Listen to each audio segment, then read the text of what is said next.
Par quoi veux-tu qu'on commence? Je t'ai amené... Moi aussi, je t'ai amené une photo. Moi, j'en ai amené plusieurs. Je vais te la montrer tout de suite. Bon, d'accord. Elle a frappé beaucoup. Elle a maintenant... Elle doit être en âge, maintenant. Elle fait beaucoup penser à ce que j'étais. On m'a toujours dit qu'elle a une trop grande bouche. Et moi, je trouvais que c'était pas bien d'avoir une trop grande bouche. C'est pour ça que je parlais Avec le en petit cœur. cœur. Oui, bien sûr.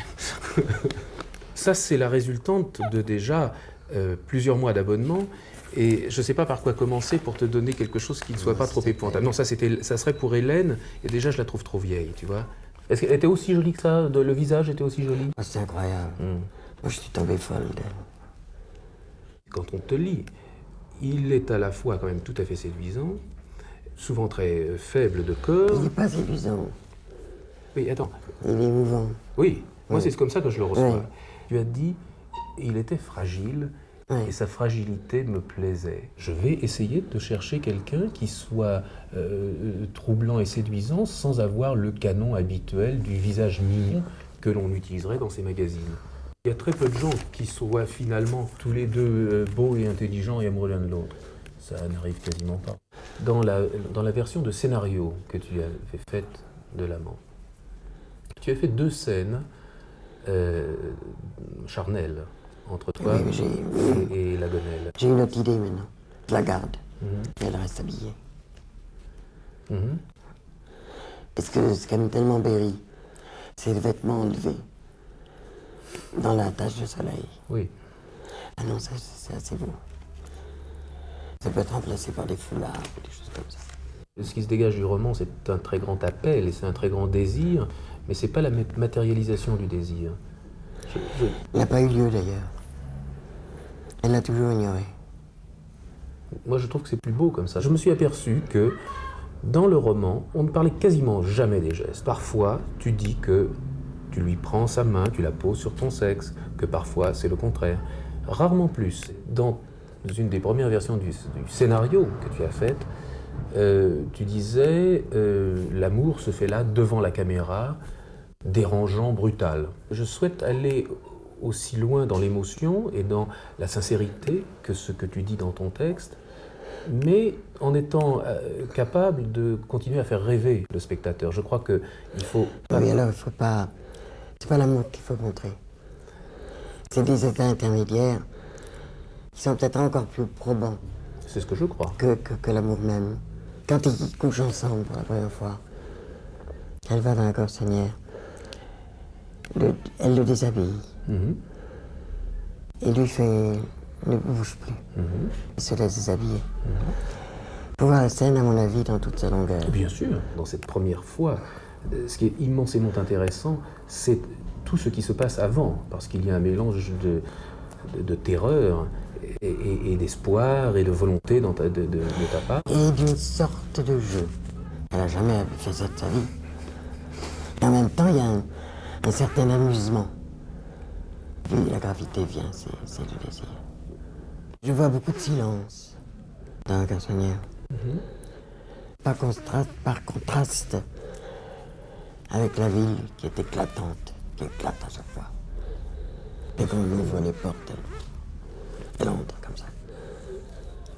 Et le silence dans la garçonnière, c'est la musique de danse au loin. Dis-moi à propos de danse, tu dansais très bien avec ton frère. Et je dansais toujours bien. Qu'est-ce que vous dansiez? C'était quoi? C'était le passo que vous dansiez? Les foxtrots, des tangos. Tu te souviens pas lesquels? Des valses. Moi, je peux m'en souvenir. Écoute, ça me plairait parce que je... Le plus vieux de tous les tangos du monde.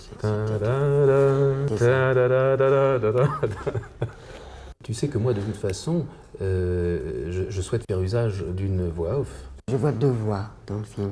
3. Je vois 2 voix parallèles. Puis une voix centrale, qui est la voix de l'histoire. Et elles ne se fondent jamais.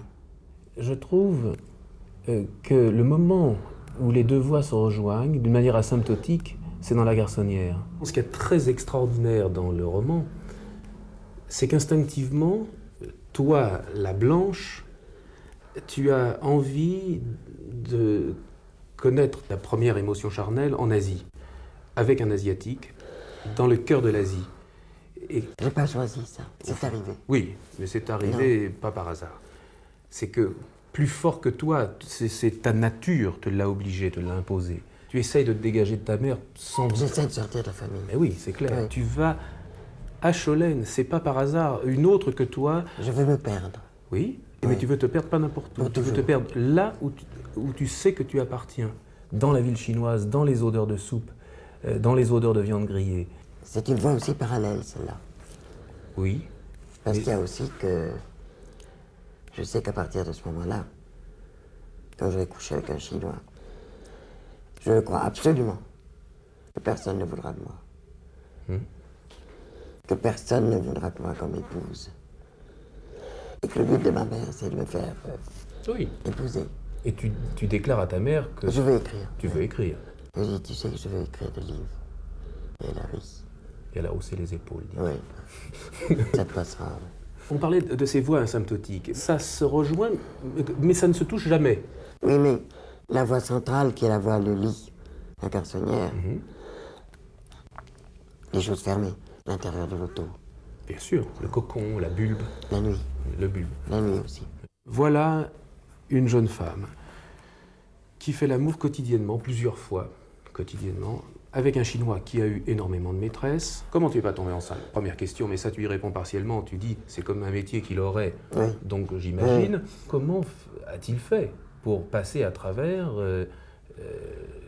le mal du siècle de l'époque? Il y avait des maîtresses parmi je pense des chinoises bourgeoises. Tu n'imagines pas la propreté de ces gens. Puis il y avait des capotes américaines. Très bien. Mais je ne sais pas comment ça se fait, mais je ne suis pas tombée enceinte. Eh bien, Alors qu'à Paris, ça m'est arrivé à 21 ans tout de suite. félicitations à son talent de professionnel. Voie centrale. Et sans luxuriance. Sans luxe. Je la vois comme une voie pauvre. Quand tu dis pauvreté, tu veux plutôt dire l'aspect monacal, un petit peu, ou l'aspect La grandeur. simple, rigueur. La grandeur. C'est presque un espace vide. C'est habité que par eux deux. Oui, la garçonnière. Oui. Et aussi l'intérieur de la limousine. Je te signale que j'ai envie de faire construire un intérieur de limousine plus grand que la réalité. De façon à avoir cet espace où vous êtes un petit peu seul, isolé. Et ça, tu peux le faire. Bien sûr, oui. Et puis l'intérieur, je le fais en décor. Alors, l'auto, l'intérieur de l'auto, je te le disais, fait partie de la voie parallèle. Oui, bien sûr.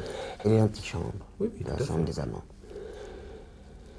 Et là, il n'y a pas d'attouchement du tout, rien. Il n'y a qu'un regard constant. Moi, je n'ai pas gardé les attouchements. Il y a quelque chose quand même, je crois qu'elle La main, elle touche sa main. oui. Et lui, il touche à rien. Et c'est comme ça que naît le désir, par le rien. Dans le scénario, c'est toi qui lui prends la main. C'est moi. Oui. Alors le problème de ça, c'est bizarre que ça pose problème, c'est que j'ai pas d'ailleurs pris de décision. Le pauvre garçon, il n'est que l'ouvrier de ton désir. Il écoute et il se met à l'aimer. C'est son mérite à lui. D'aimer ça, cette espèce de môme. Insolente, Insolente. surprenante, volontaire. Et puis effectivement, il Mais est pas habitué. propre quand même. Le film doit être indépendant. Il doit être perçu, compris par des gens qui ont lu le livre mais qui l'ont oublié partiellement, qui en ont donc des images fortes, par des gens qui n'auraient pas lu le livre. Je ne peux pas imaginer que le film ne puisse pas être vu en dehors de tout contexte. Il faut que le film puisse émouvoir, parler de toi, parler On ne du veut pas livre. mettre le même titre. Si, bien sûr. Il y a plein de gens qui ont lu L'Amant, ils te connaissaient, bien sûr, de nom, mais ils ne connaissaient pas ton œuvre. Et ils ont adoré ce livre et l'ont fait acheter à d'autres gens. Ce qui semblait prouver que ces pages se suffisaient à elles-mêmes. Moi, je souhaite que le film ait la même vertu. Ça, c'est une photo ancienne. Voilà, tout près de chez toi, le quai de Sadek. Le Chinois, il habitait par là. Et tu n'as pas vu la maison chinoise. Tel que tu le décris, c'est un palais. Et ça, je ne l'ai pas vu. Tu sais, aujourd'hui, le Sadek, c'est C'est peut-être cassé. misérable, oui. Moi, je crois qu'il va falloir que je le reconstruise, ce palais. Non. Bah, Il y comment... a deux plans. Ah, oui, mais pour deux plans valent un décor. Marguerite, ne me casse pas mon cou avec Claude Berry. Moi, l'Indochine, pour moi, blanche. Ce que c'était avant tout les paquebots de ligne. Les grands paquebots. C'était les vacances de milliardaires. Pour nous qui étions très pauvres. C'est fantastique. Est-ce que tu as connu ces sortes de taxis, là, avec chevaux? J'ai une voiture comme ça. Ah oui? Ma mère, oui. Un Tilbury. Ah oui, l'histoire du cheval et tout, oui. Le lecteur doit voir le décor que tu as vu, toi. Pas tel qu'il est, ça n'a aucun intérêt. Mais comment tu vas faire? Je vais me débrouiller. T'inquiète. Alors voilà les marchés. J'ai essayé, tu vois, dans les photos, de retrouver les odeurs dont tu parles. Il faudrait un peu plus de fumée, d'ailleurs, un peu plus de... Alors, est-ce que tu reconnais ça? C'est une classe. Non. La rue est par là-bas. Oui. Mais ça, est-ce que tu vois ça? C'est Sadek, ça. Oui. Ouais. Ça, c'est ma maison. Oui. C'est petit, hein. C'est pas si petit. La morale que je sors de ça, c'est qu'il y a des lieux interchangeables. Puis il y a des lieux qui ne le sont pas. La rue Catina, elle reste la rue Catina. C'est le centre du monde. Mais c'est un personnage formidablement sympathique, cette jeune fille de l'amant. Et celle qu'elle est devenue aussi. Ah bon, d'accord, merci. Marguerite, c'est souvent moi qui pose les questions, mais tu en as peut-être à me poser. Mais je te fais que j'ai fait que ça. Même si tu t'en es pas aperçu. Je m'en suis pas aperçu, ça va.